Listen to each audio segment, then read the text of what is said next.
मित्रों, आज का जो विषय है वो बहुत ही पीड़ादायक है। हम सबके मर्म को स्पर्श करने वाला है।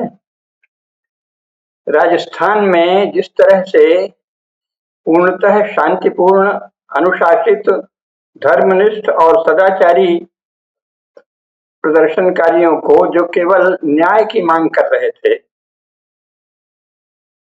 अपने वचनभंगी स्वभाव को सरकारें दूर करें और वचन का पालन करें, इसकी मांग कर रहे थे, उन पर लाठीचार्ज हुआ है। उसके पहले बहनों पर, माताओं पर आंसू गैस छोड़े गए हैं बड़ी निर्ममता से, और बच्चों को भी थप्पड़ वगैरह मारे गए हैं, और बड़ों को तो इतना लाठी से मारा है कि उसमें कई लोग घायल हो गए, और एक भाई जो है वो अंत में पुलिस की मार से उसने दम तोड़ दिया। अब यह जो हो रहा है ये बहुत ही अनुचित हो रहा है, और ये क्यों हो रहा है ये समझ में कुछ तो आ रहा है, लेकिन ऐसा लगता है कि जैसा हमने पहले भी कहा है कि सभी पार्टियां धीरे धीरे इंदिरा गांधी मॉडल में चल रही हैं, तो उनका जो नेता बनता है उसके प्रति आंख मूंद कर समर्पित हो जाना, और कोई भी उसको सलाह देने की हिम्मत न करे, सुझाव देने की हिम्मत न करे। वो जिस बड़े बड़े अधिकारियों से कुछ पूछे हैं तो उनमें से कोई कहे तो कहे, पार्टी का कोई आदमी उनसे कुछ न कहे सिवाय बार बार उनकी स्तुति के। ये जो वातावरण इंदिरा गांधी ने बना दिया, जवाहरलाल के समय कांग्रेस में ऐसा वातावरण नहीं था। इंदिरा गांधी ने जो वातावरण बना दिया वो अब हर पार्टी उसी का अनुसरण कर रही है। जनसंघ बिल्कुल ऐसी पार्टी नहीं थी, लेकिन भाजपा में अटल जी जब आए उसके बाद से धीरे धीरे ऐसा वातावरण बन गया। यद्यपि डॉक्टर मुरली मनोहर जोशी और लाल कृष्ण आडवाणी उसमें ऐसे थे, लेकिन फिर भी वो लोग ज्यादा बोल नहीं पाए। अटल जी ने भी वही मॉडल चलाया। वो बाहर के लोगों की तो सुनते थे, लेकिन अपनी पार्टी में कोई कुछ बोल दे, गोविंदाचार्य ने कुछ बोल दिया किसी और ने, तो वो सहन नहीं कर पाए। तो ये जो वातावरण बन गया है कि कोई कुछ बोल ही नहीं पाता, तो ये बड़ा दुखद वातावरण हो गया है। ये उस शासक के लिए भी अनिष्टकारी हो गया है जो कि इस तरह से काम करता है।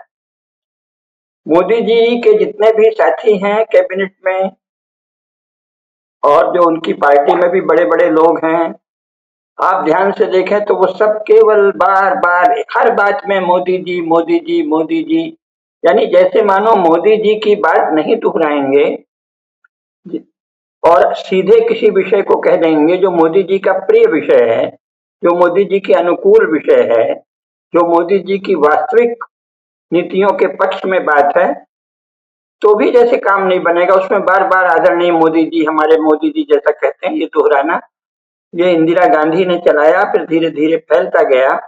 और खास तौर से ये जो पारिवारिक पार्टियां हैं जिनकी भाजपा बड़ी निंदा करती है, उसमें सबसे ज्यादा ये चला। मुलायम की पार्टी में तो, लालू की पार्टी में तो, ममता की पार्टी में, दक्षिण भारत में भी जो नट नटी लोगों की, नटों और नटियों ने जो पार्टियों की अध्यक्षता की, उसमें बार बार ये आदत पड़ी है। कांग्रेस में ऐसा नहीं था, जनसंघ में ऐसा नहीं था, समाजवादियों में तो बिल्कुल भी नहीं था।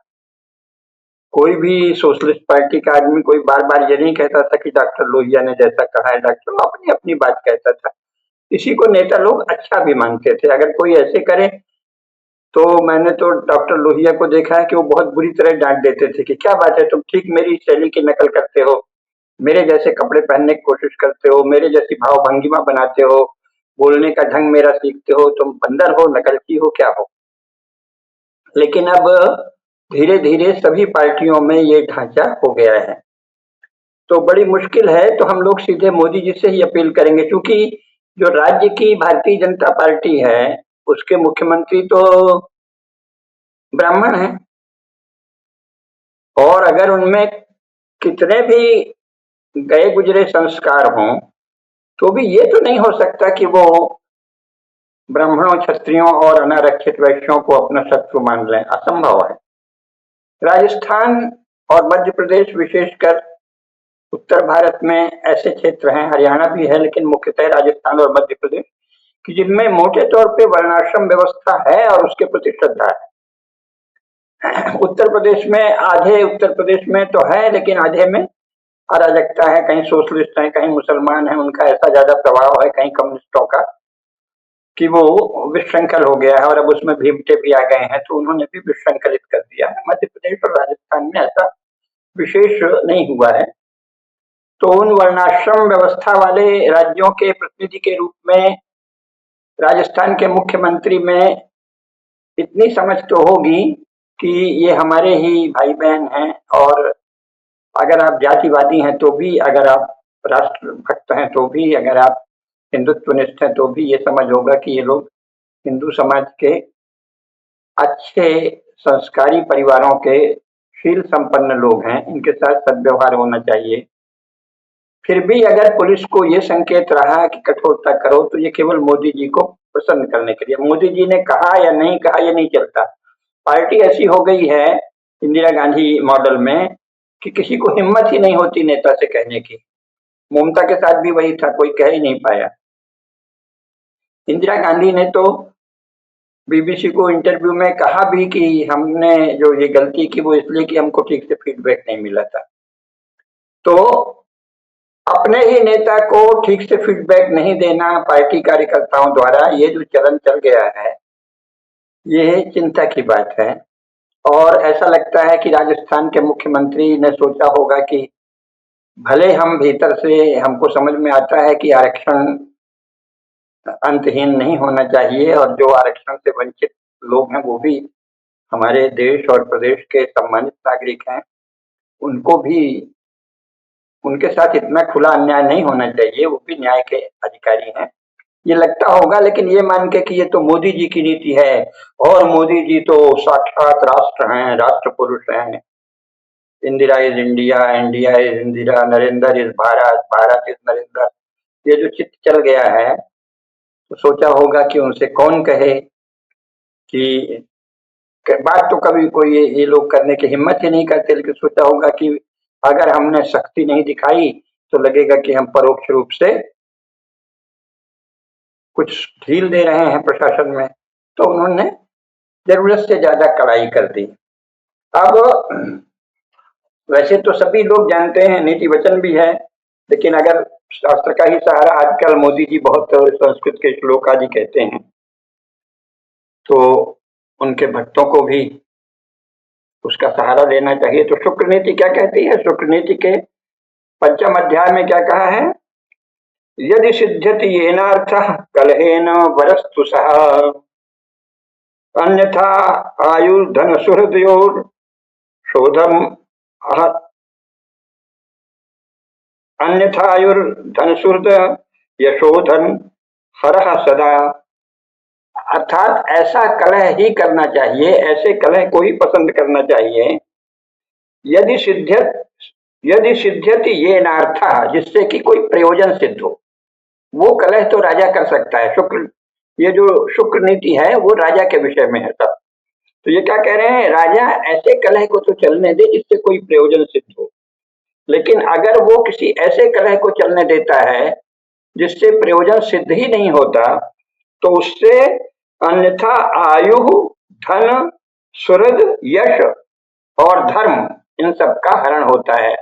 अर्थात आयु क्षीण होती है, धन की भी हानि होती है, राजकोष की, अगर इतना असंतोष रहा तो।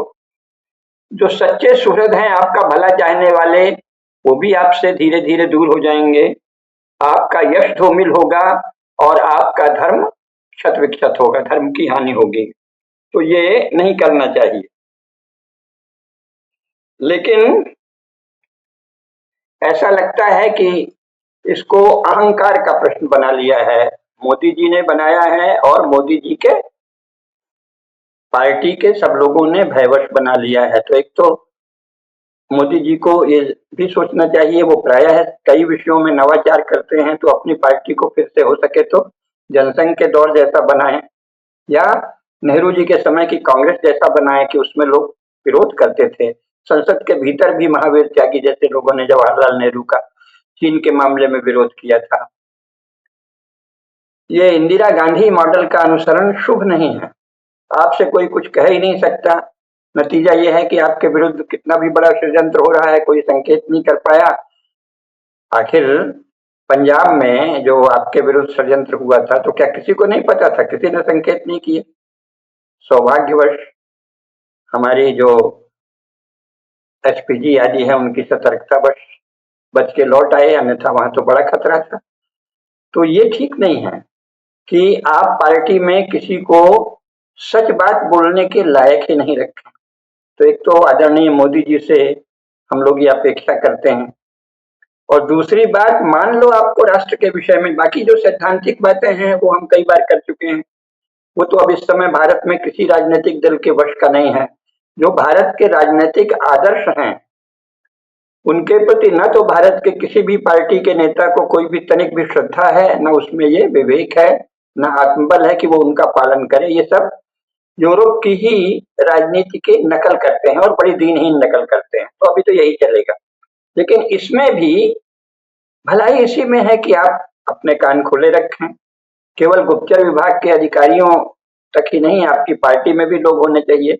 अभी तो मोदी जी का जो औरा बना दिया गया है, प्रभामंडल, और जो देखते हैं अमित शाह जैसा दूसरे नंबर का नेता भी बात बात में इतने बार मोदी जी मोदी जी मोदी जी दोहराते हैं कि लगता है कि ये तो मैत्री का वातावरण नहीं है, ये तो कुछ भय का वातावरण है।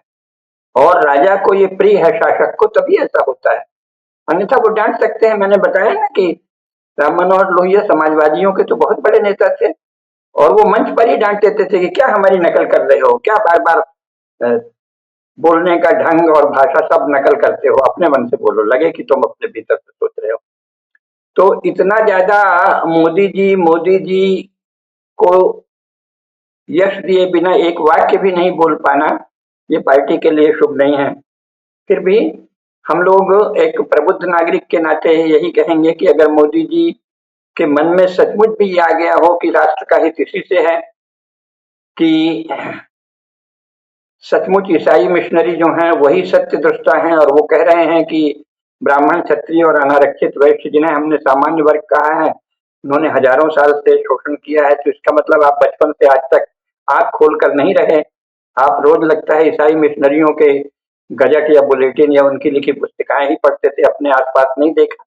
लेकिन चलिए, नहीं देखा, आप उसी के आवेश में हैं, उसी के आगोश में हैं, उसी के लपेट में हैं, तो भी थोड़ा सा ये सोचना चाहिए कि इतनी कलह हम क्यों बढ़ा रहे हैं।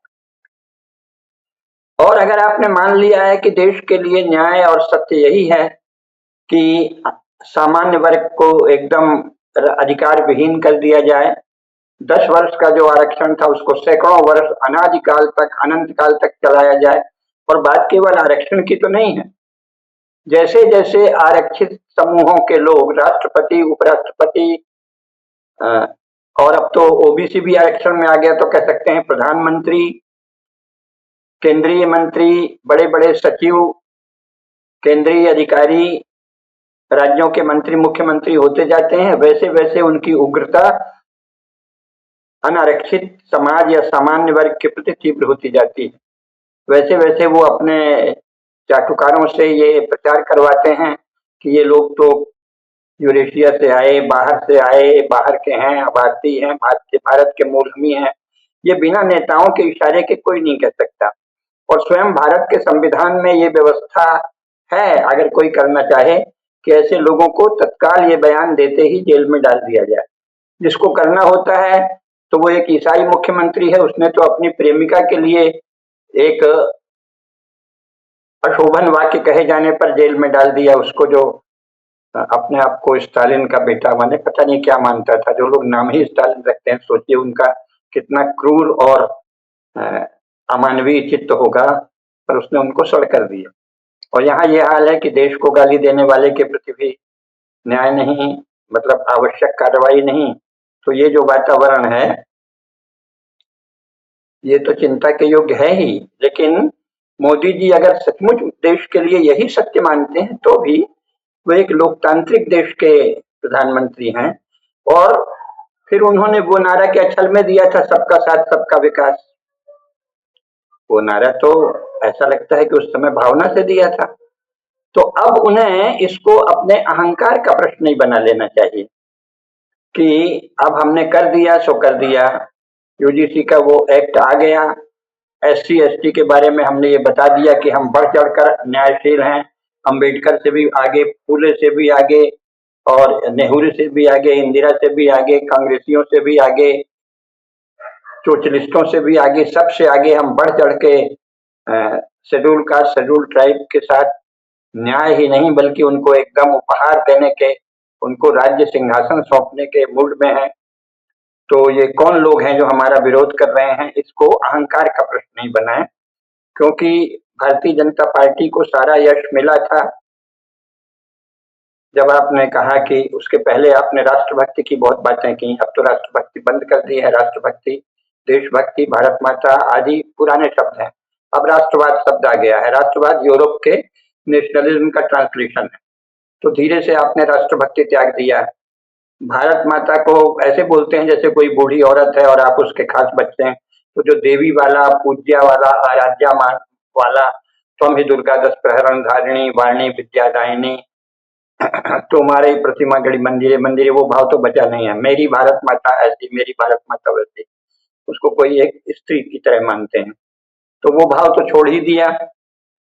गांधीवाद समाजवाद भी बीच में कह दिया, लेकिन फिर भी लोग मानते रहे कि कुछ भी हो, ये लोग एक देशभक्त संगठन के लोग हैं। और वो ऐसा लगता है, यद्यपि अभी आजकल सरसंघ चालक स्वयं कह रहे हैं कि भगवान बुद्ध के बाद उस तरह का एक अकेला संगठन है हमारा, तो वो हिंदू समाज की जो निरंतर प्रवाहित परंपरा है उससे अपने को नहीं जोड़ते।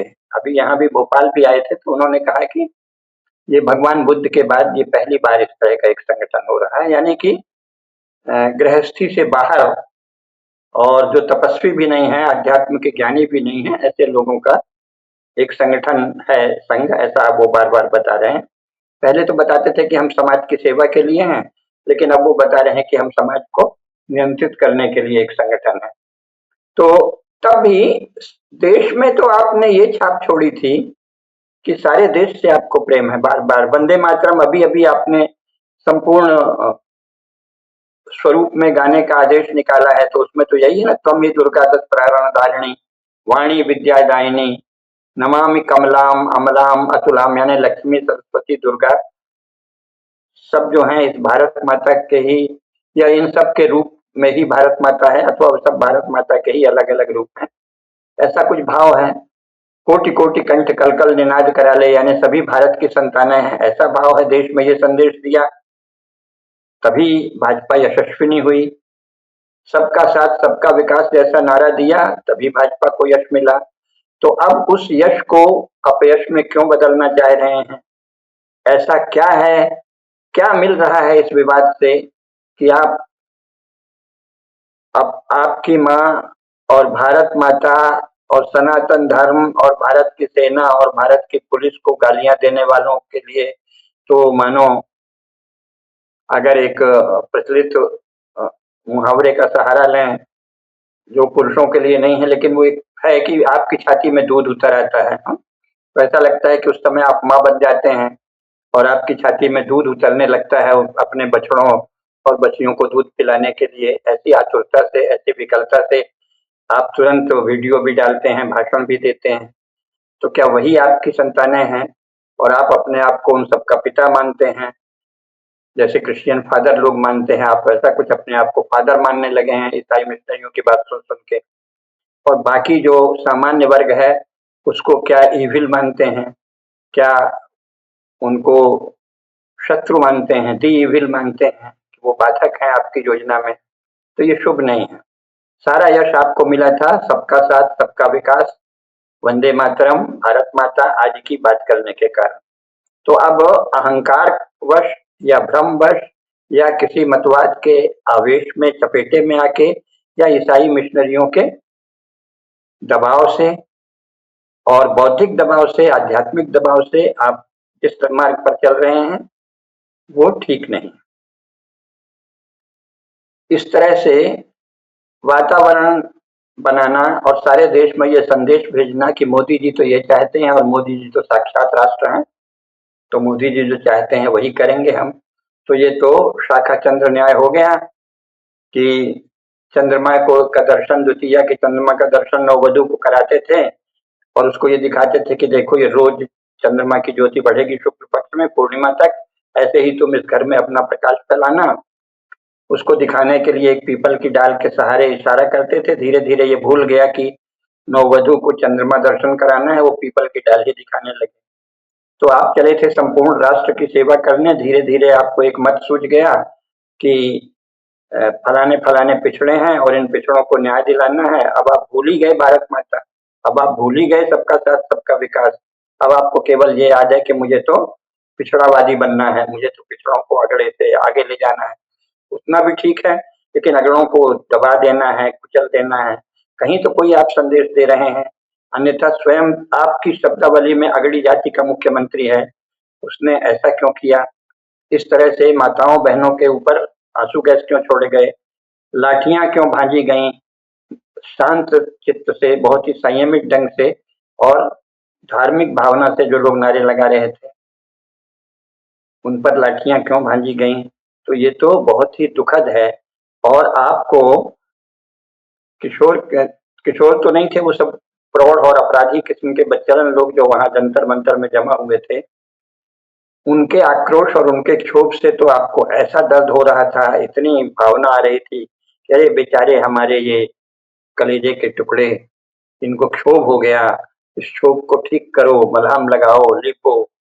और आपको हमारे श्रेष्ठ राजपूतों, श्रेष्ठ ब्राह्मणों, श्रेष्ठ महाजनों, संस्कारी घरों के बच्चों का क्षोभ नहीं दिखता। अब यद्यपि हमारे यहाँ तो ये संस्कार है, जैसा अंगद ने रावण से कहा था, यद्यपि लघुता राम कह तो ही बधे पड़ दोष, तदपि कठिन दशकंठ सुन क्षत्रि जाति कर रोष। तो आप उस क्षत्रिय जाति को छेड़ रहे हैं। आप जो है, जिन ब्राह्मणों के लिए कहा जाता था कि गौ ब्राह्मण हित के लिए ही भारत में राजा शासन करते हैं, आप उनको सता रहे हैं। जिन महाजनों के कारण भारत में धर्म गतिशील है, उनके दान से, उनके पुण्य से आप उनको सता रहे हैं। तो ये कहाँ का अहंकार आ गया है? जैसे भी आया हो, पर आपको जो यश मिला है वो सबके साथ सबके विकास से। तो हम तो यही चाहेंगे कि मोदी जी तक ये बात पहुंचे कि वो ये हट छोड़ दें, ये दुराग्रह छोड़ दें। आपको सारा यश मिला है सबको साथ लेने के लिए, सबका विकास की जो आपने बात की थी, और अब आप खुलेआम भेदभाव पर, खुलेआम दमन पर, खुलेआम इंदिरा गांधी वाली राजनीति की शैली पर उतर आए हैं। समाजवादियों और कम्युनिस्टों की जूठन वाली पदावली जो उनकी छोड़ दी गई है, तो जूठन हो गई ना उस अर्थ में, उस पदावली को आप दोहराते हैं, उन्हीं की भाषा बोलते हैं। मैंने तो सोशलिस्टों के साथ कुछ शुरू में काम किया है, तो मुझे पता है कि आप जो भी बोलते हैं वो 1960 के दशक में सोशलिस्टों द्वारा उपयोग करके छोड़ दी गई है। तो इतनी झूठी और बासी शब्दावली से आप मगन हैं। हो सकता है आपका जो भी आईक्यू है, जो भी बौद्धिक स्तर है, उसमें वो सही लगता हो, लेकिन हमारी बहुत ही प्रेम पूर्वक सलाह है, विनती है, अनुरोध है कि इसको छोड़ दें, इसको अहंकार का प्रश्न नहीं बनाएं। ब्राह्मणों, क्षत्रियों और अनारक्षित वैश्यों के साथ ऐसी क्रूरता, ऐसी कठोरता, ऐसी निर्ममता, ऐसी निष्ठुरता, ऐसी हृदयहीनता, ऐसी संवेदनहीनता उचित नहीं। मोदी जी को और भारतीय जनता पार्टी को, सबसे पहले मोदी जी को ये संदेश देना चाहिए कि इतना भयभीत उनसे उनकी पार्टी के लोग क्यों हैं कि ब्राह्मण कुल में उत्पन्न मुख्यमंत्री भी ब्राह्मणों, क्षत्रियों और वैश्यों पर लाठी चलवा रहा है। ये क्या हो गया है? उन्होंने कैसा आतंक पैदा कर दिया है, सम्मोहन पैदा कर दिया है, विभ्रम पैदा कर दिया है, शोभा नहीं। तो अभी तो यही कहेंगे